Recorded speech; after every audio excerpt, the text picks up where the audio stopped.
میخوام نحوه کار با دستگاه ویبران و پرایم کردن اولیه‌اش رو به شما آموزش بدم.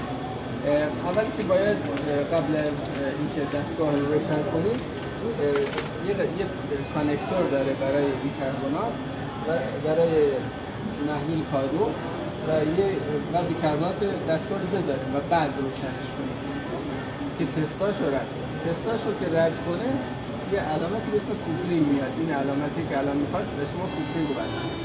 شما قبل از اون باید قبل از کوپلینگ رو بس کنید یه پرایم و شستشوی اولیه انجام بدید. قبل از اون حتما مطمئن بشید که این چمبر معکوس سرجاش گذاشته باشه و یه هپارین میکشید. یه هپارین میکشید و میذاریم اینجا بس میکنیم و قسمت مخصوص هپارین که بهتون قبلا اینجا گفته یه قسمت هست داره برای سرم که همیشه قبل از رو قرار میگیره.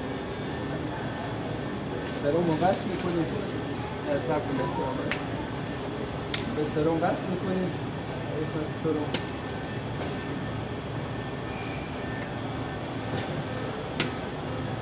هپارین رو میکشید. هپارین رو قسمت لاین مخصوص هپارین بس میکنید و میبندیمش.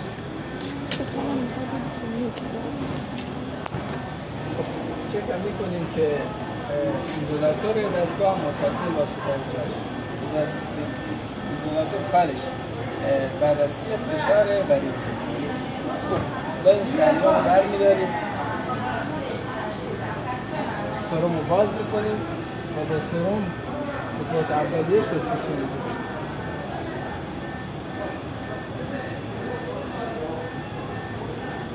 مایع از این خارج میشه.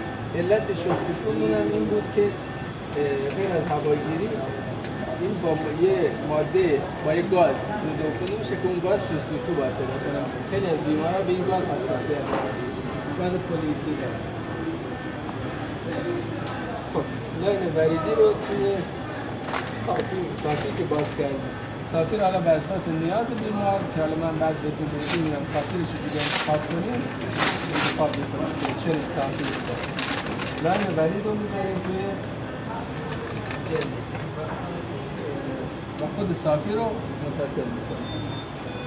صافی هم گفتیم که جهتش مثلا میبینید که دو نوع داریم، یا صافی F داریم یا PES. صافی F جهتش از سمت شریان که قرمزه سمت ورید باید بره. خون از این قسمت وارد میشه. البته فعلا شستشو داریم میدیم خون لاین قرمز پایین میذاریم پر بشه شستشو پیدا کنه و از این خارج بشه. پس آبی قرمز میشه پایین، آبی میشه بالا. دستمون هم نباید بخوره این قسمت چون باید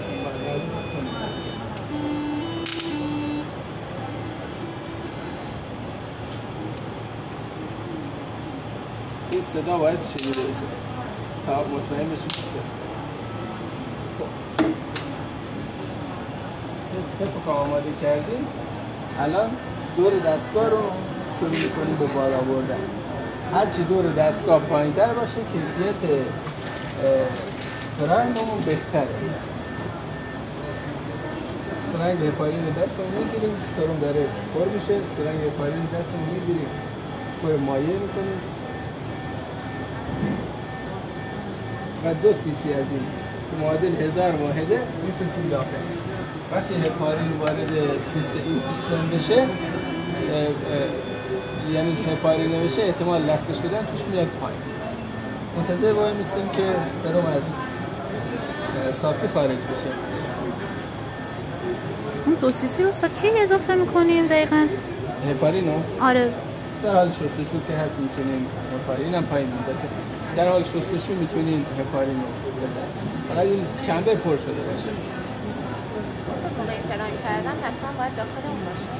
بله حتما دیگه گفتم اول کار هم بیکربنات میذاریم و هم کانکتور کوپلینگ کادو رو میذاریم داخل خودش. منتظر وای میستیم تا این مایع رو برسه. هرچی این صافی‌ها بزرگتر باشه خون بیشتری تو این جمع میشه. پس صافی‌های بزرگ برای بیماری که فشار خونشون پایینه خوب نیست. چون حجم زیادی از خون رو داخل خودش جمع میکنه. مایع رسید صافی رو برمی‌داریم که هوا رو خارج میکنیم با چند تا ضربه. حتما لاین این ور باشه. اینه رو کوپلینگا رو کوپلینگ آبی برای آبی، کوپلینگ قرمز برای قرمز. تو این دستگاه مختلف متفاوت. این کار که کردیم استارت میزنیم، تایید میکنیم که کوپلینگا رو ما بس کردیم. برای اینکه سرم کمتری مصرف بشه میتونیم اینو استاپ کنیم، ولی اگه سرم کافی داریش هر چی شستشویش بیشتر بشه بهتر. حالا چون ما سرمون کافی نیست استاپش میزنیم. منتظر باشیم پیام بعدی رو به ما بده.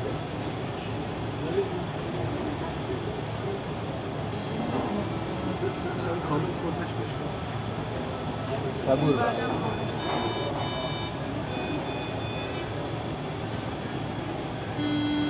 الان ما داریم از ما میپرسه که آیا سرم کافی داریم یا نه. تاییدش میکنیم و استارت میزنیم.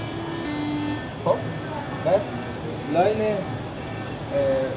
لاین هواگیری چمبر وریدی رو توی دستمون میگیریم و شلش میکنیم که سر وقتش بتونیم بازش کنیم. باز کردنش هم نیاز نیست جداش کنیم، فقط همین اندازه‌ای که بازش کنیم که هوا واردش بشه.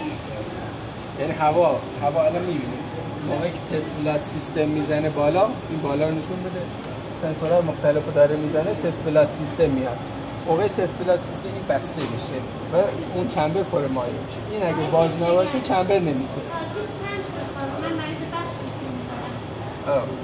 خب صافیشو باید عوض کنم. 8 میذاشتم. لاین رو بچه‌ها توی هواگیری میکنیم، میبندیمش. منتظر باشیم تا لاین وریدی هم بالای 400 بشه. بالای 400 که شد میبندیم. منتظر باشیم که جهت این تغییر، جهت شریان تغییر پیدا کنه و به سمت پایین بیاد.